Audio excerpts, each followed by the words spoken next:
Football যে কতটা নিষ্ঠুর নেইমারকে না দেখলে তা কখনোই জানাই হতো না। তিনি ফুটবলের রাজা হতে এসেছিলেন, কিন্তু ভাগ্য তাকে বানিয়েছে ফুটবলের দুঃখী রাজপুত্র।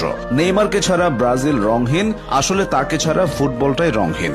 নেইমার ইনজুরিতে পড়েন, ফিরে এসে আবার ইনজুরিতে পড়েন, আবার ফেরার চেষ্টা করেন, এভাবেই কেটে গেল 10-10টা বছর। নেইমার ভক্তরাও শিখে গেছেন অপেক্ষা কাকে বলে, আক্ষেপ কাকে বলে। ইনজুরি মুক্ত নেইমার প্রতিপক্ষকে কি করতে পারেন তা সবারই জানা, কিন্তু প্রমাণের সুযোগই তো পান না। 2014 সাল ব্রাজিলের ঘরের মাঠে বিশ্বকাপ, হেক্সা জয়ের স্বপ্নে বিভোর ব্রাজিলের ভক্ত সমর্থকেরা। তাদের স্বপ্নের সারথি নেইমার, সব ঠিকঠাকই যাচ্ছিল। কোয়ার্টার ফাইনালে কলম্বিয়ার মুখোমুখি হয় ব্রাজিল। ম্যাচ জিতে সেমিফাইনাল নিশ্চিত করে সেলেসাওরা। তবে অন্ধকার অনিশ্চয়তায় চলে যায় তাদের যুবরাজ নেইমারের ভবিষ্যৎ। ম্যাচ জয়ে সেদিন আনন্দ উল্লাস হয়নি, বরং বিষাদের বর্ষণে ভিজেছিল সমর্থকেরা।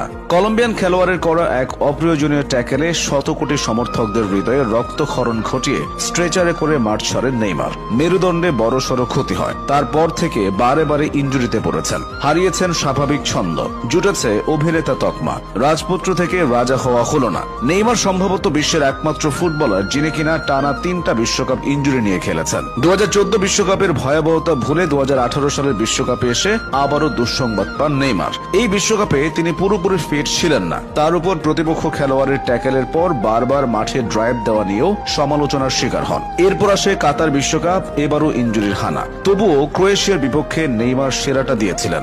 বারবার প্রতিপক্ষের রক্ষণে ত্রাস ছড়িয়েছেন, গোলকিপারকে কাটিয়ে